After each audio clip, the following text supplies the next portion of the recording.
Hey, this is Jody with weldingtipsandtricks.com. This is part one of building a welding cart. Let's get started.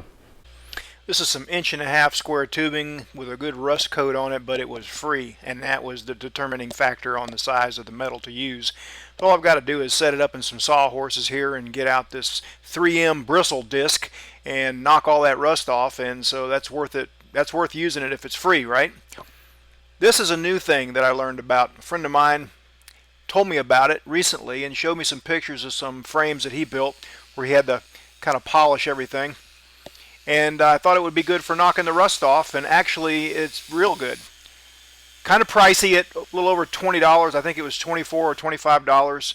And if you get near an end, it will knock the splines off, so you got to watch the edges. If it catches an edge, it'll knock those little splines off. But it not only takes rust off, if you bear down on it, it will take hot rolled mill scale off really well. So we've got to square up the chop saw blade and make a few square cuts and then make a few miter cuts.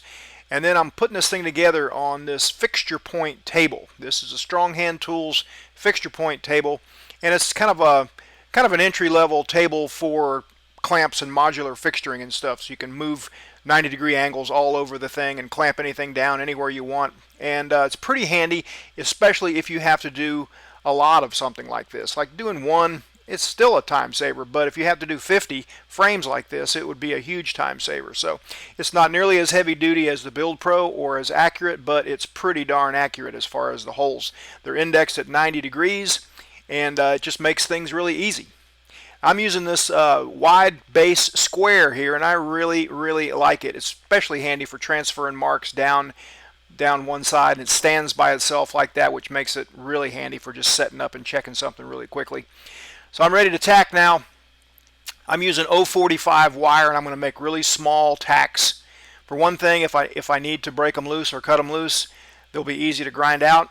And another thing is I always like to make my tacks smaller than my weld, and so using 045 wire really helps to do that. And in fact, I've been using 045 a lot lately on lots of things that I used to use 1/16 on, and have found that I actually really like it. You have to feed a little bit more, but it sure does make for a nice, tight, small weld when you need it. All right, now I've got the other piece on there, and everything is square and locked down, and I'm going to tack, and then we're going to get ready to weld here. Now, on a joint like this, it's always going to draw more toward that fillet weld that's going to go in the inside there. So these welds, I want to weld from inside to outside so that I don't contribute to the tendency to draw inward. So that's what I'm going to do here.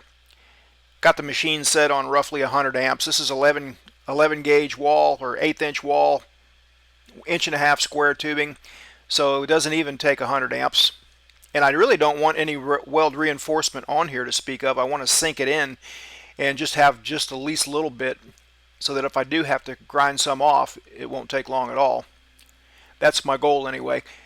Some of these areas that I'm welding on these corners are going to have other posts put on there, and I'll just have to grind it off if I put a crowned bead on, so I don't want one.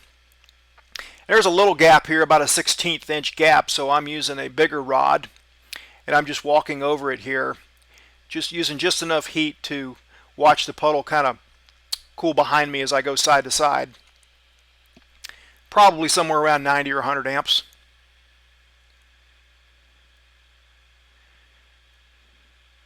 That is a technique called a lay wire technique, very useful for certain applications, but not for everything. And for a joint like this is where a TIG finger really does come in handy, because number one, it could be hot for me just pulling off of it from welding the other welds. Number two, there's just no place to really prop comfortably, and I can prop just a 1/2 inch from the weld if I want to and be real steadied up. Now I'm going to do some MIG welding on this cart. In fact, the rest of it will probably be MIG welded, but the reason I TIG welded this to get a nice flat weld like that, because riser pieces like this are going right there, and I would have just had to grind off a MIG weld if I had used MIG there, and so there would be no time savings. Any time saved, MIG welding would be lost in grinding. Now earlier you saw me do this little lay wire technique, and that's because I had a little small gap, so I figured why not just lay a wire right over top of it and sew it up shut that way at about 90 amps. Well, there's another use for the lay wire technique, and that's if you're just in get or done mode and you're fabricating some kind of little frame like I am today, and you want to get finished in a hurry, but you don't even care about the stack of dimes look. You can turn the machine up good and hot and just do this.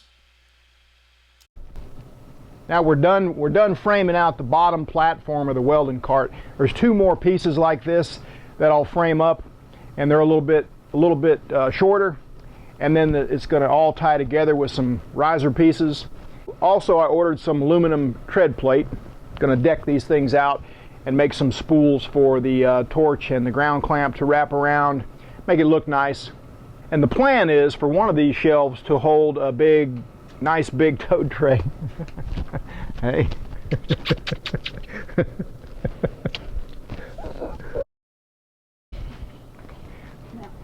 What if I put that in there?